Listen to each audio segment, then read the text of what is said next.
Hi, welcome to Fashion Files New York flagship in New York City. I'm Sophia Lee, your host for Responsible Fashion, Designing for Resale, presented by CFDA and Fashion File.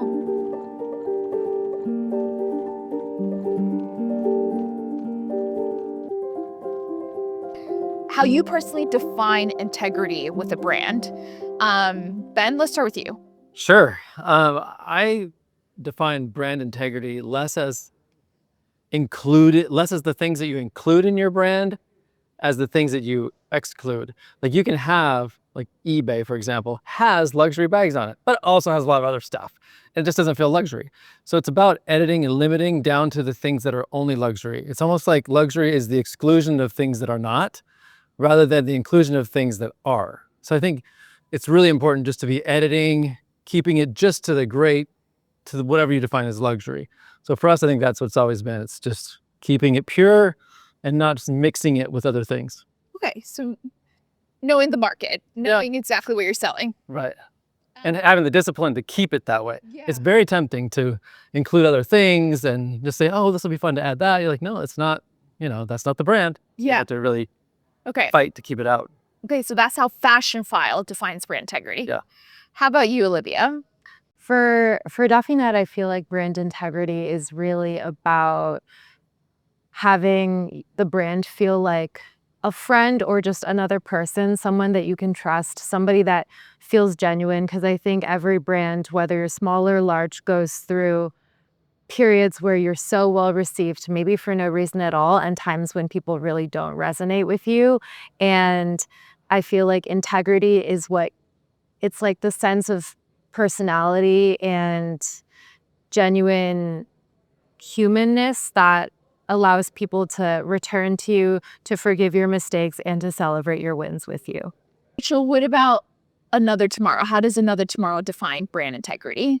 Yeah, I would say for Another Tomorrow, it's a lot about transparency. So not just in how we make our products, that's a really big part of it, about like where it's coming from, what is the process and all throughout, but also the materials that we use, that we're using really high quality materials, really high quality craftsmanship. I think the third part of transparency is really the back end that a lot of customers wouldn't see, are the relationships between our partners, our mills, and really treating them as high quality partnerships. Our customers may never see the full extent of it, but I think our team really feels it. You can feel it within the product. And I love that everyone said it on behalf of the brand, like how your brand and company defines brand integrity. But I'm curious, how do you personally seek out brand integrity when you're shopping as a consumer, just in your day-to-day life? Ben, thoughts? As a consumer, how do I discern whether or not I feel like a brand has integrity? Exactly. I think it has a lot to do with, it's kind of like I was saying before, but like not including anything that's not luxury, but it goes down to like the way it's displayed, for example, or, how it's presented, how the customer service offering is available or not. You personally just it's a quality brand if it's not just a great product, but it's presented well in a nice area or in the appropriate area, and it's backed by a guarantee or it's backed by customer service. Like, I just want it to be like the approach to the sales process or to the presentation is consistent with a high level, not just the product itself, but the way the customer interacts with the product and the process is just as important as the item itself. What about you, Olivia? Personally, how do you discern brand integrity? Personally, I don't really expect brands to have integrity. I don't know. I feel, no, it's not that. I just feel like it's just never something that I think about. So when I feel like how I realize brand integrity is when they surprise you. Like when you call the customer service center and for some reason you don't have to wait and some like lovely person picks up the phone immediately and they are like on the same page as you. They're not deeply confused because they're like, somewhere trying to help so many people from so many different companies at once. I think that it's something that brands can really do, but I feel like for me, and I feel like for a lot of people I know, it's not necessarily something that people are looking towards in brands like, it's not something they necessarily expect. I don't think I'm alone in that, but I feel like, of course, the quality of the product and how much it aligns with what you say you're delivering is first and foremost what people are expecting and what they want from you. You give an opportunity to get wowed. Exactly. expecting it. A behind the scenes surprise. So is it fair to say that brand integrity with consumers is quite low right now across the board? I think I would say yes. I would say for most of the consumers I know, it's low. They've been spited by brands. Exactly. Exactly. It's like dating in New York City. Everyone's like, oh, I know. it's horrendous. Like, oh, shopping, Everything's bad. everything's bad. Rachel, what about you? How do you personally discern brand integrity? I would say I completely agree with that. I think personally what I look for is their story and their information on like the background, the supply chain. I think because I have a heavy environmental background, I feel like there are certain things I expect, and that's how I discern whether I want to continue shopping or look further. But I do agree that like if there is an extra element of customer service that feels there's a sense of ease, it feels like more intentional of caring about the customer. Okay, so it seems like brands don't have to do too much to gain that trust right now because they're starting in low stakes. Ben, have you seen any brands really leverage resale platforms to regain that trust and reinforce their core values? Yeah, I think a lot have in the last several years. I mean, you look at all the different, the whole gamut of retailers are embracing resale as from all the outdoor, like REI or whatever, like Patagonia, very involved in resale, and fashion brands like Eileen Fisher and even like J. Crew and all, they have these buyback programs and they openly present those pre-owned goods in the retail store sometimes, certainly online. And I think that, I mean, if you're doing that as a company, it does kind of like give a little message to say, we trust the value of our product enough to have a second life. It's not just going to be thrown in the garbage. Like, so I think brands embracing resale does benefit their brand by kind of putting it out there and saying, yeah, it can last a while, you know, and it doesn't just get thrown away. And it shows that you do care enough to not have this stuff just used, made, and thrown away in a landfill. But no, you want to facilitate the second and third life of this product, which I think does a great thing for every brand that does it. And I've seen a lot of people, a lot of companies embrace it in the last few years. Very encouraging, yeah.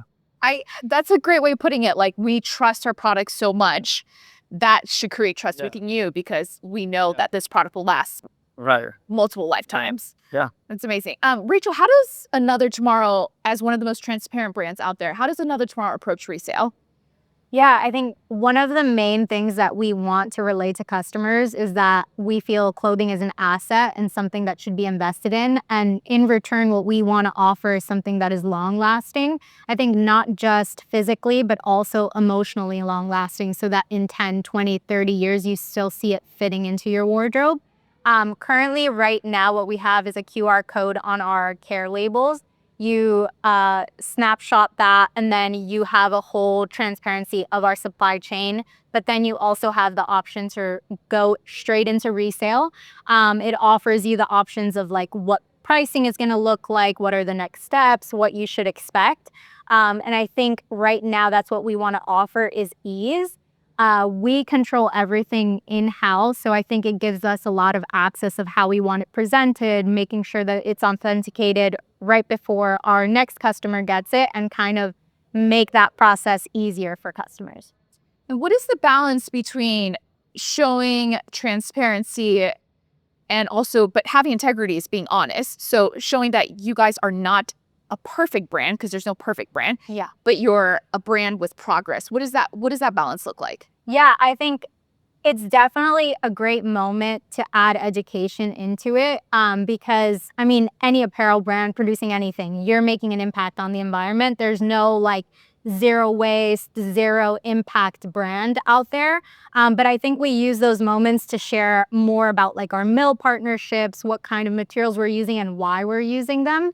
I think it's a great experience for the customer to learn a little bit more about where their materials are coming from, just because it's more relatable as well. It's not sometimes looking at impact metrics or data is not so easily consumed by a customer. But if you tell them it came from this farm and this wool does XYZ, I think it's a little bit more palatable, and shows progress of we're human beings working with other human beings. Yeah, we're imperfect human beings working with other imperfect human beings. Yeah.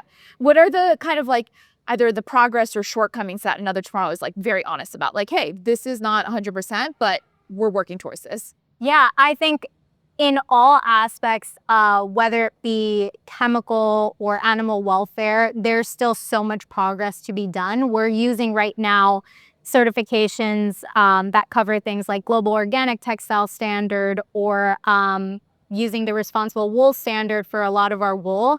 But I think we're very open and honest that there is still an impact to the environment. And what we're trying to do is find partners that are working throughout the supply chain to find ways to solve those shortcomings. Growing cotton is going to produce, you're going to use a lot of water. And it's like, how are we going to find ways to reduce that? How are we going to find ways to make the area beneficial to others?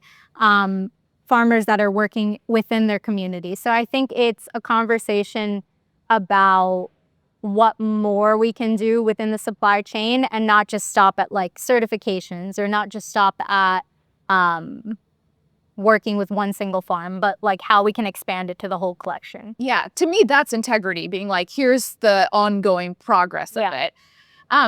Olivia, you know, a key part of Dauphinette's success has been sourcing vintage pieces, having that unique eye for those collections and bringing it to customers. How do you think resale brings in like an entry point for new consumers and retaining them to then be a Dauphinette consumer? I think that having not just at first when we started bringing vintage into the store, I was quite concerned. I mean, this still bothers me because often people will come in and see like the breadth of product and ask, is it a vintage store? Which it's not. But I think that having that has really made the store feel more like a full story. And I think that sometimes as a small brand, you feel as if, especially when, you know, you're limited on funds, but also trying to figure out a supply chain where you can adapt to certain minimums and things like that. I think sometimes you feel a bit limited in terms of how many parts of your story you can flesh out at once, and which is completely fine. I think that it's better to have, you know, 3 products that you're really proud of and that you fully thought out versus like 20 that suck. So I think for me, having vintage was kind of something that I just like happened upon because I would find things and think this would be perfect for the store. Maybe I'll just like throw it in there and see if anybody bites. But then over time, it's become something that as I've invested more heavily with my time into retail and focused more on that as part of Dauphinette's like brand story and how I want the brand to move into the future, I think that having the vintage has actually allowed us to build out the story of the brand, not necessarily just faster, but more intricately. Like if it was a very like impressionistic painting before, now it's more detailed. It could be like not like I don't know, like a Dutch master. It's like more filled in. Yeah. There's more color. And I think that even if they do come in and they think it's a vintage store, okay, but they walk away with something, they come back, and then the next time they actually speak to the sales associate and they learn more about the brand. And I mean, if it's a gateway drug, then like I'll take it. Also, like everybody likes vintage, I think, for the most part. I think people just like it and I like it. So I don't know. I wouldn't do something I don't like. So. Yeah, no, I do think it's a gateway and everyone loves vintage, but that's shifted. That wasn't usually the case. Yeah, I mean, my dad is really grossed out by vintage. Like, I think it's a generational thing. I feel like people have really come around to see vintage as like a way that they can enhance their own self-image versus something that's like, you know, something to be ashamed of, discouraged by, or just like kind of that they feel is maybe just unhygienic. Yeah. And I think when everything is so commodified and, you know, monotone and unified, like we want to stand out in our clothing choices, and vintage represents that. Yeah. Olivia, as both the creative director of your collections, but also business owner, how do you build and resale in your business model? Not currently. I mean, honestly, I feel like what's amazing about a company like Patagonia, or like Eileen Fisher is that I feel like they have the infrastructure to buy things back, repair them. I like repairing things, but not because like somebody brought something in that they bought like 3 months ago. I remember one time, I hope she doesn't watch this. We had this woman come in and she had just bought this coat and she goes, "My aura changes so many times a year. I need to sell it back to you." And we were like, "Well, we can't buy this back right now." And she was like, "But my aura has changed. My energy has shifted." And eventually I did see that she sold it to the Real because I saw the coat on there. But I think that until we have the ability to say yes to everybody who brings something in, and we have like the manpower and the labor available to actually provide that infrastructure, it's not something that we do at this moment, because I feel like, Patagonia, they're able to take everything back. Eileen Fisher, they're able to take a lot back, and they have formalized policies on how they're going to handle that product once it gets brought back. We don't have that. We don't have like the funds or the capacity for that. Also, I just wouldn't say that I've sold as much product as Patagonia sells in like a week. Yeah, your volume is on a completely different level. Right. If you want to get rid of your Dauphinette product, sell it somewhere else. But do you like that your Dauphinette products end up on other resale platforms, knowing that the life cycle continues? Like, Sometimes I buy it back. Sometimes you buy, I'll be like, yeah, because I'll be like, oh my gosh, I can't believe I sold that coat in like 2019 because we were like really strapped for cash. I'm buying it back. and we only made 3 of those. Exactly. Yes. So if somebody buys your Dauphinette product secondhand, it might be me. No, it would never bother me because it's exactly the same way that I shop. Or I don't know if that was your question, but I'm happy to see things out there. I'm happy to see things that like my friends made circulating out there. I feel like, if anything, for small designers, I think people get excited when they see their things because it's almost like a proof of life. It's like, oh, somebody bought something from me and then they wore it and now they're going to sell it to somebody else. And the resale company thought it was good enough to take it back. So it enhances and boosts your overall brand image. right. Okay, amazing. Ben, what are some best practices for integrating resale into a brand's like overall narrative? It is labor intensive. That's totally right. So I think people need to be aware of that. It's hard to do en masse, and you have to deal with it and take unique photos of each and every one. You can't just take a photo of one item and then do 11,000 SKUs. So I think making sure you have the bandwidth is one. There are third-party platforms out there that you can use. Most of the big companies do, where someone else takes the burden of actually processing, photographing, and all that kind of stuff. So maybe looking at ways of getting help and paying for another service to do that for you is one. And then I think if you're going to do it, then openly like show that, tell a story around that and make it a positive story. Like what you're saying about like seeing your own items on the secondary market is a compliment to the brand, because it's true. Every resale platform is somewhat selective. Even if it's like a peer-to-peer, you're not going to put something on there that has no audience. You just wouldn't do it. So the fact that it's out there means there's enough people out there to like create a value after it's pre-owned, which is saying a lot. So I think tell the story, be proud of it, put it on your site to say, we buy back or we offer secondhand or whatever you want to do. I think getting the operations, I would say outsource it. It's hard. And then tell the positive part of the story, not just like get money back for your back. That's kind of the lame, like I need money. Like that's not a fun story. It's like, no, there's a second life. Someone else's aura has changed into where your aura was. And now they need that. I was nervous though, because her aura was weird and I didn't want to like. You should have said change back to the other aura and then this adjust will be good. When you fix your aura. Just fix your aura. But whatever their story is, it's a positive story. It says to you, yeah. Okay. Yeah. And because we're in such a, peculiar economic climate, how do you think resale is tariff proof? Well, yeah, we used to say we're recession proof Or yeah, and recession. and tariff proof, but I would now, I've adjusted my recession language to say we're recession resistant. Just like, nothing's stain proof, but it's resistant.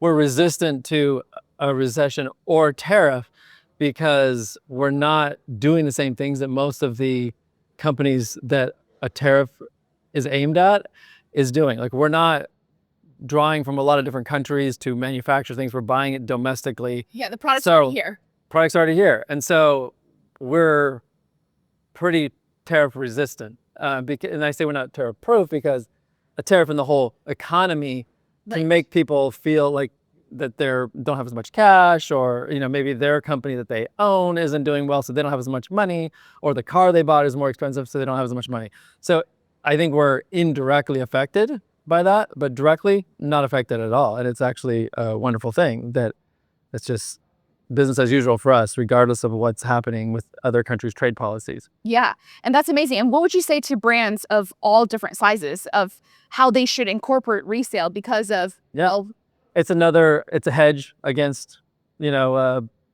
international trade tariff. It's a hedge. I mean, it's a way to insulate yourself a little bit from that. Like, you have at least some division of your company that doesn't rely, and maybe a lot of you source everything domestically anyway, so then you're also tariff resistant or proof. But if you are buying everything from especially a single country, that's very dangerous. You can see in this current world that we're in, you just never know. And so it might be good to diversify your supply network. If it can't be all domestic, and a lot of companies, you can't do it all domestic, but you could diversify, a little bit and have some domestic and some, so. Yeah. And I think the accessibility piece, because everyone, luxury is always going to exist, but as prices increase, the accessibility point Right. for resale. Right. I mean, it could be that resale itself becomes more valuable in that environment because it's immediately accessible and it's, it doesn't have that tariff attached to it. Yep. Yeah. I wanted to ask you all, so how do you personally contribute in resale? Do you resale? I mean, we heard a little bit about Dauphinette, but your own closet, how do you approach that as a consumer behavior? What does resale look like in your personal lives?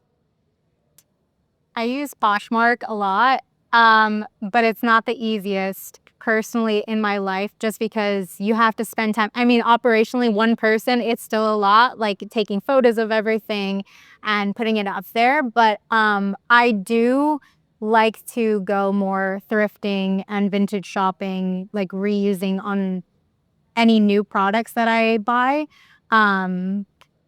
Yeah, I try to sell as much as I can whenever I want to buy something new. I think it's just a little bit hard with the current market. I think I felt it in resale platforms that I don't know if it's the tariffs or what currently, but I feel like people have been buying a little bit less from what I'm used to seeing or the volume I'm used to seeing.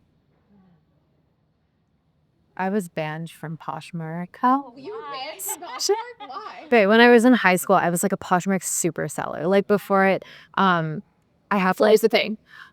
Yeah, I think so. I mean, it was a thing because I had so many Poshmark followers. I made my living on Poshmark until I was 19. And then they banned me. So now I can't even buy So they ban you.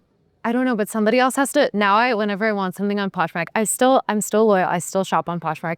I'll text it to somebody else who uses their credit card to buy it for me under their name and gets it shipped to my address. So I don't use Poshmark. For that. bags, just use FASHIONPHILE. We'll accept your. Each will welcome you with open arms. Thank you so much. Ben. I mean, I'm not probably the right one to No. treat shopping as a Consumer. It's changed the way I think. Resale has, for sure. I've never been excited about thrift store shopping. I used to do it as a business, for sure. Used to. Were you also a Poshmark seller? eBay back. I'm older than you, so it was eBay. And I would literally go through hundreds and hundreds of things. That's got value, that's got value, and sell on eBay. And maybe that's what kind of made me say I don't want to do this anymore because Hawaiian shirts and other stuff. You're gonna Hawaii at the time.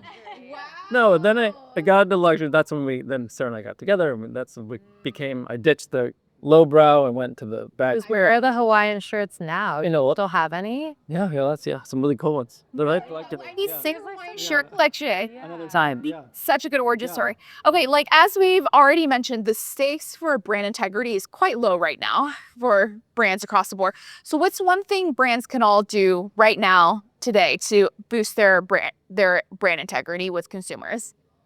I think, like you mentioned before, just being honest about certain processes, like being honest about the shortcomings, things that usually customers think, oh, a brand should already be doing that. Like, speak openly about it. Yeah. That's good.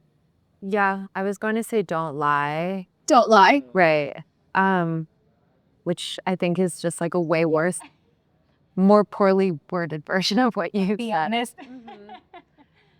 Yeah, I think that honesty thing is true even when the story isn't like, it's easy to be honest about like, here's our supply chain and it's all natural, it's all wonderful. Like, sure, you gotta be honest about it because it makes you look good.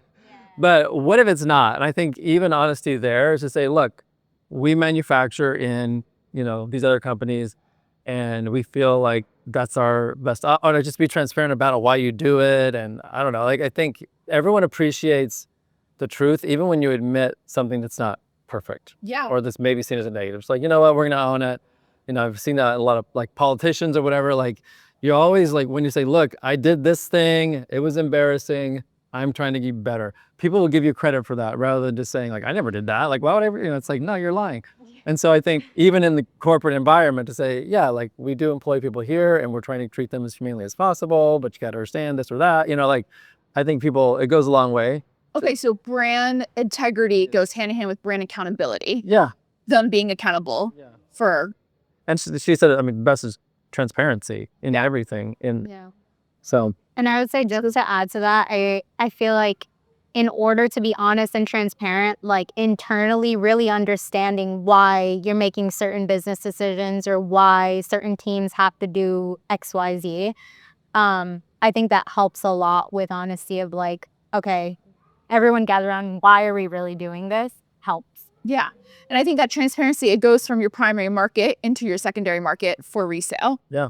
I think another thing that helps with any brand is just a human element. I think people crave authenticity. I mean, I'm not going to overdo like AI yet, like on how it's infecting our culture, but it's more and more going to be like, is this real? Is this fake? Like, you just never know.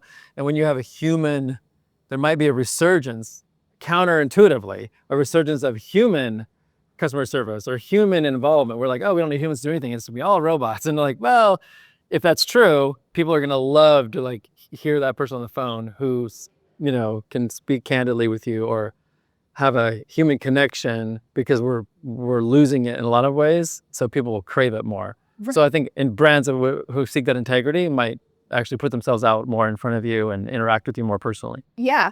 So tech can scale these platforms, but it's the human touch that people still crave at the end of the day. They still want to know the story of the coat and their aura, and they want to know the origin story. It doesn't have an aura. The doesn't have an aura. The AI doesn't have an aura. The humanoid, no aura. For now. Never know. Okay, thank you everyone so much. Thank you for Ben, Olivia, Rachel for talking about brand value integrity and how resale can enhance your image. Sure.